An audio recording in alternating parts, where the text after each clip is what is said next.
Hello learners, आप सभी को प्यार भरा नमस्कार। ज्ञानश्री क्लासेस की यूट्यूब सेशन में आपका बहुत बहुत स्वागत है। आपका बहुत बहुत स्वागत है अभ्यास सीरीज़ में।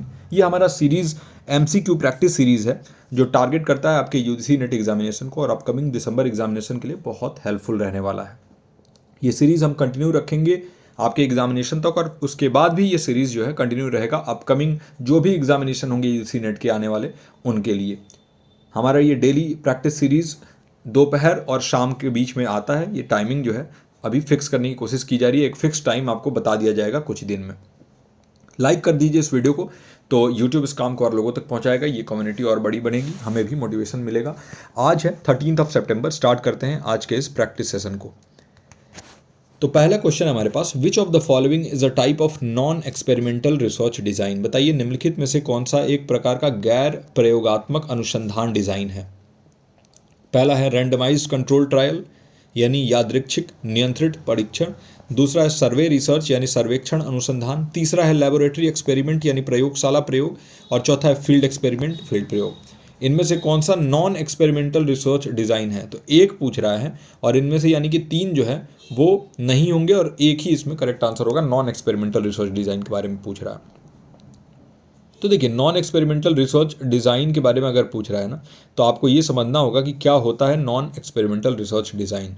देखिए जब भी हमारा फोकस इन्फॉर्मेशन गैदर करने पे होगा, है ना, अलग अलग तरीके से, और उसमें किसी भी तरीके का जो है एक्सपेरिमेंट हम नहीं कर रहे होंगे, है ना, सिर्फ आप इन्फॉर्मेशन ले रहे हैं, उसको गैदर कर रहे हैं, तो इसको हम कहेंगे नॉन एक्सपेरिमेंटल। एक्सपेरिमेंटल में आपको मालूम है क्या होता है, उसमें हम कंट्रोल्ड इन्वायरमेंट में चीज़ों को करते हैं। यहाँ पर कोई कंट्रोल्ड इन्वायरमेंट नहीं होगा।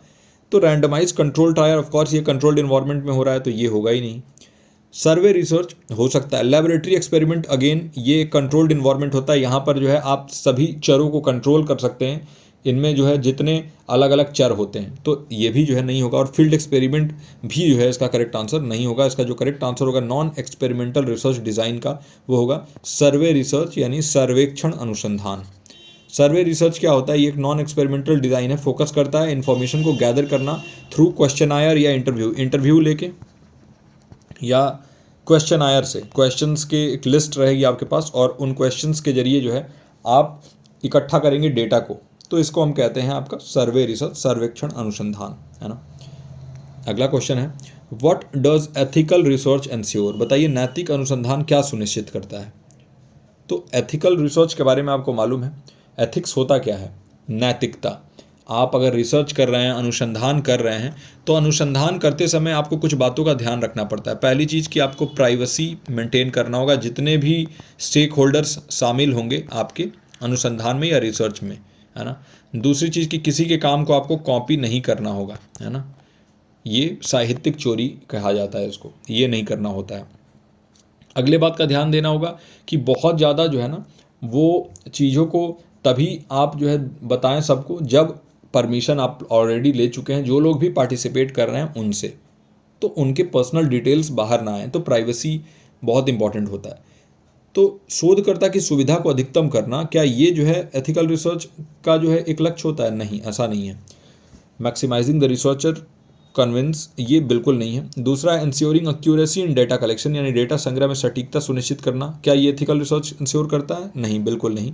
ये जो है एक्यूरेसी वाला जो है ये वैलिडिटी और रिलायबिलिटी से रिलेटेड है, ये नहीं होगा। Protecting the rights and welfare of participants, तो ये जो है इसका करेक्ट आंसर हो जाएगा प्रतिभागियों के अधिकारों और कल्याण की रक्षा करना। कि भाई प्रतिभागी जो भी हैं, जो लोग भी पार्टिसिपेट कर रहे हैं आपके रिसर्च में, उनके जो राइट्स हैं उनका आप ख्याल रखिए, अधिकार जो भी उनके हैं उनका ख्याल रखिए और उनके वेलफेयर के बारे में सोचिए। उनके प्राइवेसी बिल्कुल ही जो है ना, आप ऐसा ना हो कि उनका प्राइवेसी जो है वो कहीं ना कहीं यहाँ पर हैम्पर हो जाए, नहीं करना है ये। स्टैटिस्टिकल एरर को अवॉइड करना यानी सांख्यिकीय त्रुटियों से बचना, अगेन ये एथिकल रिसर्च से इसका कोई लेन देन नहीं है, तो ये भी नहीं होगा। अगला क्वेश्चन है, which statistical test is use to compare the means of two independent groups. अगर दो इंडिपेंडेंट ग्रुप के बारे में बात करें, दो स्वतंत्र समूह के माध्यम की तुलना करने के बारे में बात करें, तो इसके लिए सांख्यिकी परीक्षण का उपयोग, किस सांख्यिकी परीक्षण का उपयोग किया जाता है, कौन से जो है स्टैटिस्टिकल टेस्ट का उपयोग किया जाता है। पहला है पेयर्ड टी टेस्ट, है ना। दूसरा है एनोवा। तीसरा है इंडिपेंडेंट टी टेस्ट और चौथा है काई स्क्वायर टेस्ट। तो देखिए पेयर टी टेस्ट क्या होता है। पेयर्ड टी टेस्ट का जो पर्पज है वो मीन्स को जो है कंपेयर करना दो रिलेटेड ग्रुप्स के, है ना, दो जो है रिलेटेड ग्रुप्स हैं और इनके मीन्स को कंपेयर करना, ताकि जो है हम ये देख सकें कि स्टैटिस्टिकली सिग्निफिकेंट डिफरेंस है कि नहीं, है ना। कब हम यूज़ करते हैं पेयर टी टेस्ट को? इसको हम यूज़ करते हैं जब सेम ग्रुप को जो है ना 2 बार मेज़र करना हो अलग अलग कंडीशन में, before and after a treatment, है ना। कोई ट्रीटमेंट आप दे रहे हो, कोई भी आप एक्सपेरिमेंट कर रहे हो, तो उसके पहले और उसके बाद 2 बार अगर सेम ग्रुप को आप टेस्ट कर रहे हो तब पेयर्ड टी टेस्ट हम करते हैं। एग्जाम्पल के लिए देखिए कि अगर आप टेस्ट कर रहे हो एक मेडिसिन का इफेक्ट उन पेशेंट्स के ब्लड प्रेशर को माप के, तो आपने पहले ब्लड प्रेशर जो है ले लिया और मेडिसिन देने के बाद एक बार ब्लड प्रेशर जो है आपने मापा, तो वो पेयर्ड टी टेस्ट आप करोगे, याद रखिएगा। और देखिए यही फ़ायदा है इन क्वेश्चंस को सॉल्व करने का कि आपके बहुत सारे कॉन्सेप्ट्स भी यहाँ पर रिवाइज हो जाते हैं, और अगर आपने पहले से नहीं पढ़ा है तो यहाँ पर जो है अच्छे तरीके से समझाया भी जाता है। इसलिए मैं कहता हूँ कि डेली इन सेशन से जुड़ा करिए, बहुत सारे आपके क्वेश्चंस आपके एग्जामिनेशन तक कंप्लीट हो जाएंगे, लगभग 1000 क्वेश्चन से ऊपर हम कंप्लीट करने वाले हैं। एनोवा क्या होता है? इसको हम कहते हैं एनालिसिस ऑफ वेरिएंस, उसी का जो है ये शॉर्ट फॉर्म है एनोवा। तो एनालिसिस ऑफ वेरिएंस में होता क्या है? इसका जो पर्पज है वो ये है, जो भी मीन्स हैं 3 या 3 से अधिक इंडिपेंडेंट या अनरिलेटेड ग्रुप्स हैं, तो उनमें स्टैटिस्टिकली सिग्निफिकेंट डिफरेंस है कि नहीं, इसके लिए एनोवा का यूज़ होता है। एनोवा का हम यूज़ कब करते हैं? जब हम कंपेयर करते हैं 2 से अधिक ग्रुप्स, हमें ये देखना होता है कि एटलीस्ट एक ग्रुप जो है उसका मीन अलग हो दूसरों से। एनालिसिस ऑफ वेरिएंस इसीलिए हम करते हैं। एग्जाम्पल के लिए देखिए, आप कंपेयर कर रहे हो टेस्ट स्कोर को स्टूडेंट्स के टेस्ट स्कोर को, 3 जो है अलग अलग टीचिंग मेथड्स, तो मान लीजिए 3 अलग अलग टीचिंग मेथड्स हैं और आप जो है ना स्कोर्स को ये टेस्ट करके देखना चाहते हो कि कौन सा टीचिंग मेथड जो है वो सबसे बेस्ट है, तो उसके लिए आप क्या करोगे? आप एनोवा लगाओगे। ओके, फिर इंडिपेंडेंट टी टेस्ट क्या होता है? इसका पर्पज होता है मीन्स को कंपेयर करना 2 अलग अलग इंडिपेंडेंट मीन्स जो अनरिलेटेड ग्रुप्स हैं उनको, और देखना कि सिग्निफिकेंटली जो है अलग रिजल्ट से देते हैं कि नहीं। तो इंडिपेंडेंट टी टेस्ट जो है यही इसका करेक्ट आंसर हो जाएगा, है ना, इंडिपेंडेंट टी टेस्ट, क्योंकि यही कह रहा है use to compare the means of 2 independent groups. और कब यूज़ करते हैं? देखिए, जब आपके पास 2 अलग अलग ग्रुप्स हों और आपको ये जानना हो ना कि उनका जो मीन है वो अलग है कि नहीं, है ना, माध्य जो है वो अलग है कि नहीं। एग्जाम्पल के लिए आप एवरेज टेस्ट स्कोर को कंपेयर कर रहे हो अलग अलग क्लास के स्टूडेंट्स के लिए, तो वहाँ पर आप इंडिपेंडेंट टी टेस्ट का यूज करोगे। वही काई स्क्वायर टेस्ट क्या होता है? ये टेस्ट करता है रिलेशनशिप 2 कैटेगोरिकल वेरिएबल्स के बीच में, और ये डिटरमाइन करता है कि क्या वो स्वतंत्र हैं या फिर एक दूसरे से जुड़े हुए एसोसिएटेड हैं। कब यूज़ होता है काई स्क्वायर टेस्ट? जब दोनों वेरिएबल्स जो है ना वो कैटेगोरिकल होते हैं, यानी नॉन न्यूमेरिक होते हैं, याद रखिएगा, नॉन न्यूमेरिक, यहाँ पर नंबर्स ना हो, नॉन न्यूमेरिक होते हैं, तब ये यूज होता है। आप देखना चाहते हो कि वो रिलेटेड हैं कि नहीं। एग्जाम्पल के लिए जो है हम अगर कुछ भी डिटरमाइन करना चाहते हैं कि एक रिलेशनशिप है कि नहीं, जो जेंडर है, मेल हो या फीमेल हो, और वोटिंग प्रेफरेंस है ना, तो उनमें कोई रिलेशनशिप है कि नहीं, उसके लिए हम काई स्क्वायर टेस्ट का यूज़ करेंगे। ओके, अगले क्वेश्चन पे चलते हैं। आई होप कि ये क्वेश्चन आपका क्लियर हो गया होगा। अब अगला क्वेश्चन है, what is the main goal of pilot study, है ना। तो पायलट स्टडी यानी पायलट अध्ययन का मुख्य लक्ष्य क्या है? पहला है to finalise the researcher hypothesis, यानी शोध परिकल्पना को अंतिम रूप देना। दूसरा है to test the feasibility and refine the research design, व्यवहार्यता का परीक्षण करना और अनुसंधान डिज़ाइन को परिष्कृत करना। तीसरा है मुख्य शोध डेटा का विश्लेषण करने के लिए, to analyse the main research data. चौथा है टू कंडक्ट लिटरेचर रिव्यू, यानी साहित्य समीक्षा करने के लिए। बताइए मेन गोल क्या है पायलट स्टडी का? तो अगर हम पायलट स्टडी के बारे में बात कर रहे हैं तो इसका जो मेन गोल होता है वो क्या होता है कि हम फिजिबिलिटी चेक कर सकें और रिसर्च डिज़ाइन को रिफाइन कर सकें, है ना। पायलट स्टडी कब कंडक्ट किया जाता है? ताकि जो है ना हम फुल स्केल स्टडी, जैसे आप क्या करते हो, कोई भी प्रोडक्ट आप लॉन्च कर रहे हो, है ना, तो उस प्रोडक्ट को लॉन्च करने से पहले आप जो है ना उसका पायलट टेस्टिंग करते हो। पायलट टेस्टिंग करके ये देखना चाहते हो कि क्या ये प्रोडक्ट जो है वो मार्केट में फिट बैठ रहा है कि नहीं बैठ रहा है। अगर उसका रिस्पॉन्स अच्छा आता है तब आप फुल स्केल पे उसे लॉन्च करते हो। वैसे ये जो पायलट स्टडी होता है ये छोटा स्टडी आप मान सकते हैं, जैसे कंडक्ट किया जाता है ये टेस्ट करने के लिए कि जो रिसर्च डिज़ाइन है वो फुल स्केल स्टडी लायक है कि नहीं, और रिफाइन जो उसमें किया जा सके, जो भी रिफाइनमेंट लाया जा सके। तो ये इसका करेक्ट आंसर हो जाएगा बी, व्यवहार्यता का परीक्षण करना और अनुसंधान डिजाइन को परिष्कृत करना, to test the feasibility and refine the research design, है ना। तो ये इसका करेक्ट आंसर हो जाएगा। अब अगले क्वेश्चन पे चलते हैं। Which type of research involves the collection of data from multiple sources over time? किस प्रकार के शोध में समय के साथ कई स्रोतों से डेटा का संग्रह शामिल होता है? पहला है क्रॉस सेक्शनल रिसर्च, दूसरा है लॉन्गिट्यूडनल रिसर्च, तीसरा है एक्सपेरिमेंटल रिसर्च और चौथा है केस स्टडी रिसर्च। बताइए कौन से प्रकार का जो शोध है इसमें समय के साथ कई स्रोतों से डेटा का संग्रह शामिल है? अभी रिसेंट एग्जाम में आपके आया हुआ था, जो री एग्जाम हुआ था उसमें जो है ये आया हुआ था, अलग तरीके से पूछा गया था ये क्वेश्चन। तो देखिए, जब हम बात करते हैं कलेक्शन ऑफ डेटा अलग अलग सोर्सेज से अलग अलग टाइम पे, तो वहाँ पर याद रखिएगा तुरंत कि लॉन्गिट्यूडनल रिसर्च हो जाएगा, है ना। लॉन्गिट्यूडनल रिसर्च कलेक्ट करता है डेटा सेम सब्जेक्ट से एक्सटेंडेड पीरियड ऑफ टाइम के लिए, मतलब सब्जेक्ट सेम रहेगा, है ना, सेम सब्जेक्ट रहेगा, सब्जेक्ट नहीं बदलेगा। फॉर एग्जांपल आप मुझसे कुछ डेटा पूछ रहे हो तो मेरी उम्र बढ़ती जा रही है और धीरे धीरे आप जो है डेटा कलेक्शन करते जा रहे हो, इस साल करो, नेक्स्ट साल करो, उसके अगले साल करो, तो उससे हम कहते हैं लॉन्गिट्यूडनल रिसर्च। ओके, तो लॉन्गिट्यूडनल रिसर्च यानी अनुदैर्ध्य अनुसंधान जो है ये इसका करेक्ट आंसर हो जाएगा। नाउ अगला क्वेश्चन है, which of the following is considered a learner centred approach to teaching? बताइए इनमें से जो है कौन सा शिक्षण के लिए शिक्षार्थी केंद्रित दृष्टिकोण माना जाता है? पहला है आपके पास लेक्चर बेस्ड इंस्ट्रक्शन, व्याख्यान आधारित निर्देश, दूसरा है आपके पास प्रत्यक्ष निर्देश, डायरेक्ट इंस्ट्रक्शन, तीसरा है प्रॉब्लम बेस्ड लर्निंग यानी समस्या आधारित शिक्षा, और चौथा है डेमोन्स्ट्रेशन यानी प्रदर्शन। तो लर्नर सेंटर्ड अप्रोच कौन सा है? कल भी हमने इसी टाइप का क्वेश्चन सॉल्व किया था, तो याद रखिएगा कल हमने परियोजना विधि या प्रोजेक्ट मेथड वाला भी ऑप्शन इसमें अवेलेबल था, लेकिन आज जो है इसमें दूसरा ऑप्शन है। तो आपको मालूम है कि लेक्चर देना, व्याख्यान करना, ये जो है लर्नर सेंटर्ड नहीं टीचर सेंटर्ड जो है ये अप्रोच है, और ये ज़्यादा सिलेबस एक साथ अगर कवर करना हो, आपको टाइम से सिलेबस पूरा करना हो तो उसके लिए यूज़ होता है, तो ये तो होगा नहीं। डायरेक्ट इंस्ट्रक्शन में भी आप आते हो और प्रत्यक्ष निर्देश देते हो, चले जाते हो, है ना, तो ये निर्देश होता है, इसमें भी बच्चे जो हैं वो एक्टिवली पार्टिसिपेट नहीं करते, सक्रिय रूप से इसमें जो है शामिल नहीं हो पाते, ये भी नहीं होगा। डेमोन्स्ट्रेशन में टीचर जो है वो एक्टिव होते हैं क्योंकि वो डेमो करके दिखाते हैं, भले ही डेमोन्स्ट्रेशन एक अच्छा तरीका है लेकिन इसमें स्टूडेंट्स जो है इन्वॉल्व नहीं हो पाते हैं। और प्रॉब्लम बेस्ड लर्निंग जो है समस्या आधारित शिक्षा, इसमें जो टीचर हैं वो क्या करते हैं, स्टूडेंट्स को प्रॉब्लम देते हैं और उन प्रॉब्लम्स के आधार पर जो है बच्चे सीखते हैं, है ना। तो जो इसका करेक्ट आंसर हो जाएगा वो हो जाएगा प्रॉब्लम बेस्ड लर्निंग। ओके, समस्या आधारित शिक्षा, तो ये इसका करेक्ट आंसर होगा। ओके, अच्छा, प्रॉब्लम बेस्ड लर्निंग इसको पीबीएल भी कहा जाता है, याद रखिएगा। अगर पीबीएल अगर आ जाए तो इसको इससे भी जान लीजिएगा, पीबीएल।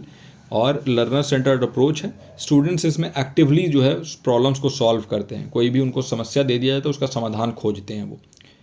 अगला है, what is the primary purpose of differentiated instruction? बताइए कि जो विभेदित निर्देश है उसका प्राथमिक उद्देश्य क्या है। डिफरेंशिएटेड इंस्ट्रक्शन होता क्या है?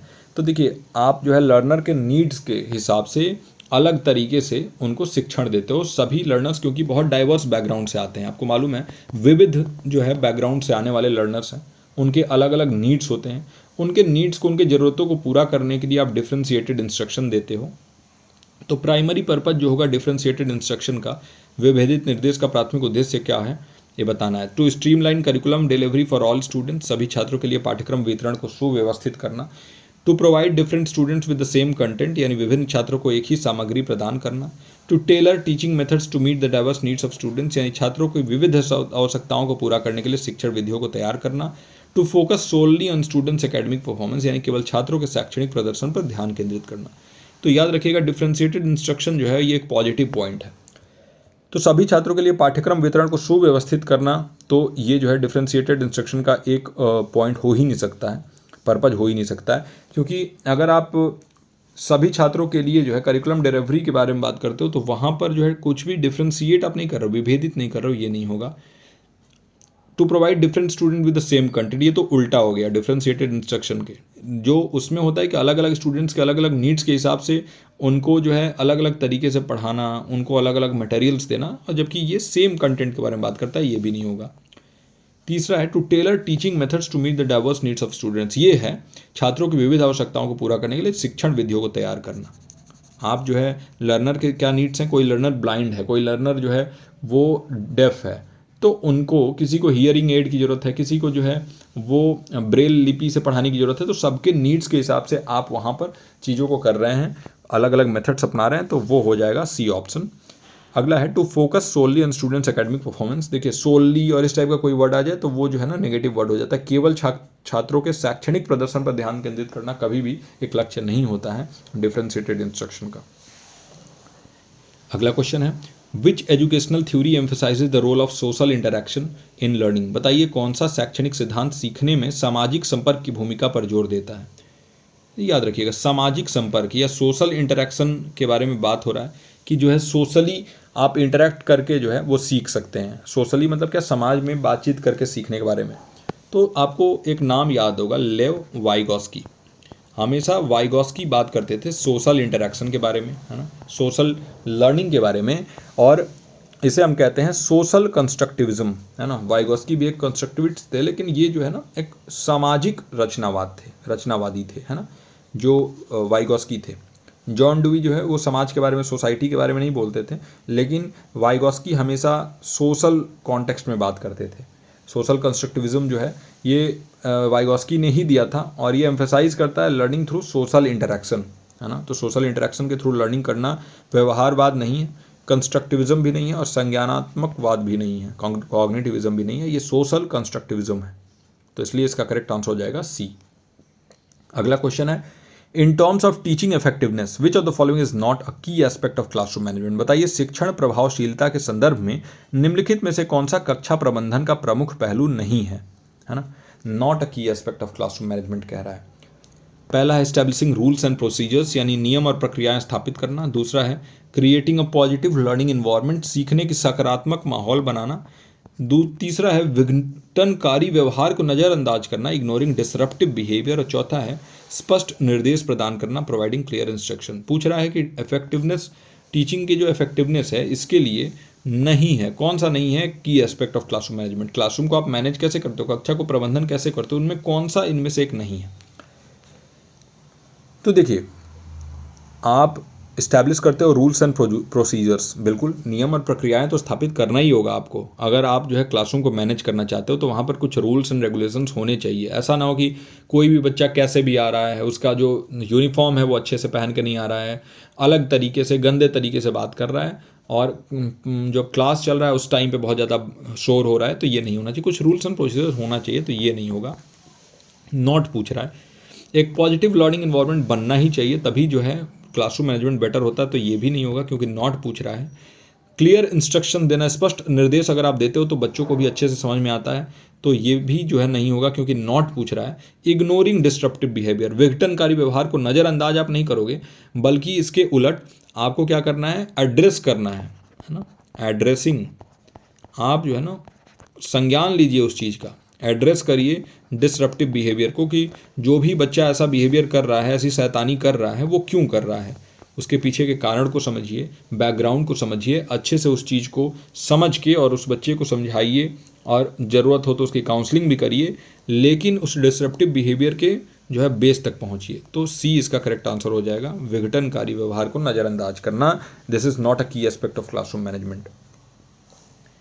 अगला क्वेश्चन है which teaching strategy involve students working together to solve a problem or complete a task. तो बताइए किस शिक्षण रणनीति में किसी समस्या को हल करने या किसी कार्य को पूरा करने के लिए छात्रों को एक साथ काम करना शामिल है। पहला है कोऑपरेटिव लर्निंग यानी सहकारी शिक्षा, दूसरा है इंडिपेंडेंट स्टडी यानी स्वतंत्र अध्ययन, तीसरा है लेक्चर बेस्ड लर्निंग यानी व्याख्यान आधारित शिक्षा, और चौथा है सेल्फ डायरेक्टेड लर्निंग या स्वनिर्देशित शिक्षा। तो जब हम बात करते हैं स्टूडेंट्स वर्किंग टुगेदर, यानी कि यहाँ पर स्टूडेंट्स आपस में मिल के काम कर रहे हैं, कोई भी प्रॉब्लम को सॉल्व कर रहे हैं, कोई भी टास्क को कंप्लीट कर रहे हैं, तो वहाँ पर टीम वर्क के बारे में बात हो रहा है। और जब भी हम टीम वर्क के बारे में बात करते हैं तो वहाँ पर कभी भी इंडिपेंडेंट स्टडी नहीं होगा। इंडिपेंडेंट यानी स्वतंत्र अध्ययन तो हमेशा अलग अलग होता है, अकेले होता है, इंडिविजुअलिस्टिक तरीके से होता है, तो ये नहीं होगा। लेक्चर आधारित शिक्षण से इसका कोई लेन देन नहीं है। यहाँ पर जो है टीम वर्क में काम नहीं होता, बल्कि टीचर आते हैं लेक्चर देके चले। सेल्फ डायरेक्टेड लर्निंग भी जो है ना ये खुद से होता है, एक इंसान खुद ही से करता है सेल्फ डायरेक्टेड लर्निंग, स्वनिर्देशित शिक्षा। जैसे आप घर पे बैठ रहे हो और खुद ही से पढ़ रहे हो, तो वो क्या है, सेल्फ डायरेक्टेड लर्निंग है। लेकिन कोऑपरेटिव लर्निंग, सहकारी शिक्षा अगर आप ले रहे हो तो इसमें बच्चे जो है आपस में काम कर रहे हैं, टीम वर्क कर रहे हैं, एक दूसरे से डिस्कशन कर रहे हैं, प्रॉब्लम सॉल्व कर रहे हैं, एक दूसरे का क्रिटिकली एनालाइज कर रहे हैं चीज़ों को। तो ये जो है इसमें शामिल होगा। इसका करेक्ट आंसर होगा कोऑपरेटिव लर्निंग। इसमें कोलैबोरेशन होता है अलग अलग स्टूडेंट्स का लर्निंग गोल्स को अचीव करने के लिए। तो ये इसका करेक्ट आंसर हो जाएगा। तो आई होप कि आज के इस सेशन में जितने भी क्वेश्चंस हमने कवर किए ये आपके लिए हेल्पफुल रहे हों, और ये सेशंस जो है जो भी हम यूट्यूब पे ला रहे हैं ये आपके लिए हेल्पफुल रह रहा हो पर्टिकुलरली। तो मैं मिलता हूँ आपसे अगले सेशन में। लाइक कर देंगे इस वीडियो को और नीचे कमेंट करके बताइए कि ये सेशन हेल्पफुल रहा कि नहीं आपके लिए। और डेली जो है इसी चैनल पर आया करिए और डेली इन सेशंस के जरिए अपने कॉन्सेप्ट्स को और मजबूत करिए और ज़्यादा बेहतर बनाइए, ताकि आने वाले एग्जामिनेशन में आप JRF को अचीव कर पाएँ। इस वीडियो में यहीं तक। मैं मिलता हूँ आपसे अगले वीडियो में। टिल देन आप अपना और अपनों का ख्याल रखिए। नमस्कार।